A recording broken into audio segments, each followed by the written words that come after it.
Café and Networking Podcast promotes successful business experts. I'm Tom Reaoch, known as the King of Networking, connecting people throughout the world from my podcast studio in Brazil. And today we talk with Bryan Clayton, and he's joining us from Nashville in the United States. Bryan Clayton is CEO of GreenPal, an online platform that connects homeowners with lawn care professionals, sort of the Uber for lawn care, turning lawn care to a tech business. So Bryan, how important is social media for growing a tech business? Tom, thanks for having me on. Yeah, social media is critical for growing a tech business. Why? Because a lot of times in the tech world, you're inventing a new product. You're bringing something new to the market that does not exist. And what you come to learn is that building the product is hard, building the technology is hard. But what's twice as hard is the distribution. It's getting people to use it, Right. Getting people to find out about it, getting people to know about it. That's twice as hard as building the thing in the first place. And so after you get done building it, you're kind of like I'm from Nashville. And so you're kind of like a musician who just cut an album and you poured your heart and soul into the album. And then you realize, oh man, I just played a concert. Nobody showed up to my concert. How do I get 100 people to show up to my concert?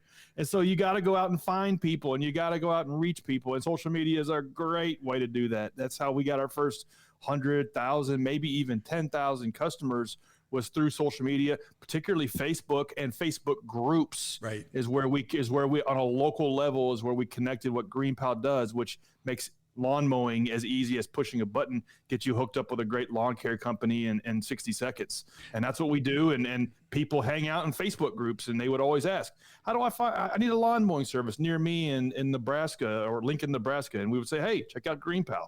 And it was a way we got our first customers for free. Well, I'll tell you, asked a question I was going to ask is that you're nationwide in the States.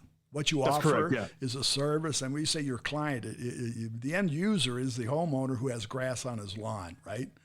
That's right. And, Yeah. and that's you're who we joining serve. local landscape professionals who have the mower and the tools, and will go out and cut that grass. That's right. Yeah. We really have two customers. We have the homeowner who has grass outside that's 4 feet tall, and somebody's got to mow it. And then we have the landscaping professional. They just want to get connected with customers, and they want an easy way to do it. They want to get paid quickly for the work they do. They want technology tools to organize their business. And so we build all that for them, and we kind of connect the two, and we make it easier to transact than it is otherwise. And since, local, when we're talking about the homeowner, it's local. He has the grass wherever he is, so it's a community type thing. And obviously, if he's in Nashville, he doesn't want a company coming from Colorado to cut his grass. He wants somebody local. That's right. Every single city and town has to be built from the ground up. Every one of these little markets is its own network.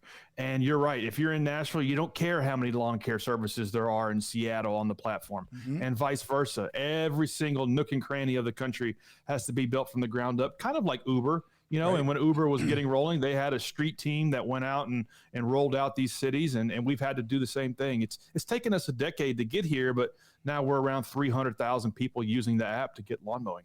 Well, that rolling out in your case is to convince the vendor, the landscape artist, that he should be on your platform. He should use that as a tool.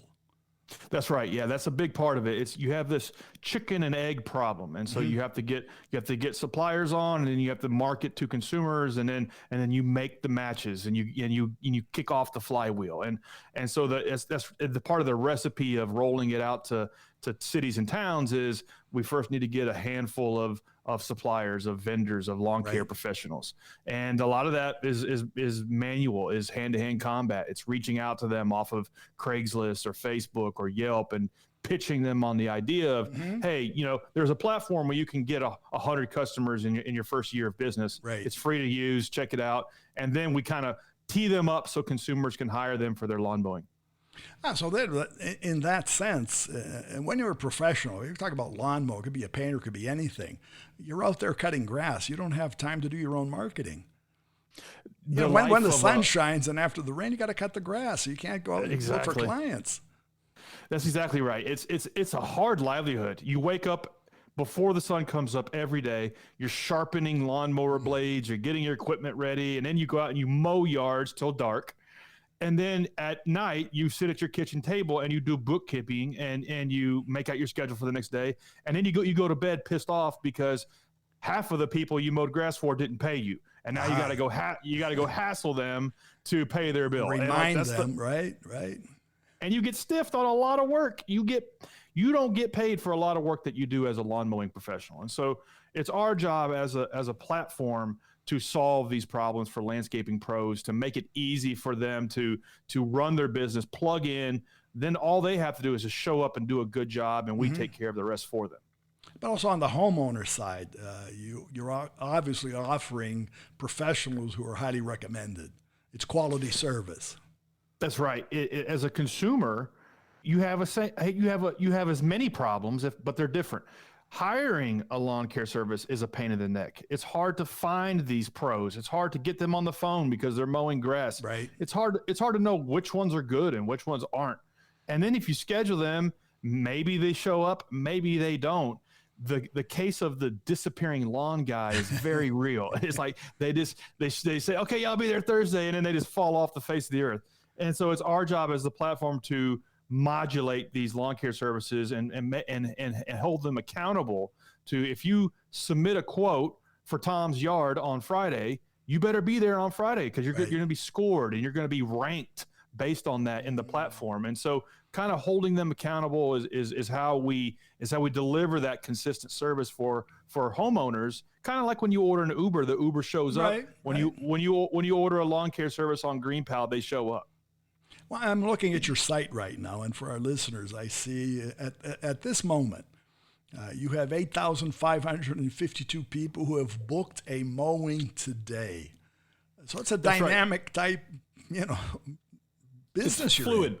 Yeah, it's fluid. It's always got activity running through it, and any marketplace has to. That's one of the big problems with starting a marketplace business is there's no liquidity. There's no action. It's a ghost town. And if you build it, they will not come. And so that's one of the hardest problems of a marketplace is getting that liquidity, getting the buyers and sellers to conduct. Yeah. Or if they do come, they don't believe it. Right. Right, or they come and they leave, and so we've spent a decade trying to figure that out, and still making it better, cheaper, faster, smoother to order a lawn mowing service. Well, that sounds great. Really, really great idea. I want to congratulate you on that and more success. Well, thank you, Tom. Well, how can our listeners find you, whether they have grass or not? Yeah, first off, website's greenpal.com, where you can download it in the App Store or Play Store. And anybody wants to hit me up, LinkedIn's great. Instagram is great. You can find me at Bryan M. Clayton. I share my thoughts and startup tips there. Very good. Well, thanks again for sharing your experience with us today. Thanks, Tom. I enjoyed it. Okay, and our listeners, it's Bryan Clayton, first name Bryan, the last name Clayton. You'll find him on Your GreenPal. You also find him on LinkedIn. Café and Networking is brought to us by Focus MI Market Intelligence, an agricultural market research specialist in Brazil. More information at focusmi.com. Talk to Tom, talk to the world. Thanks for listening. Until the next time here at Café and Networking Podcast.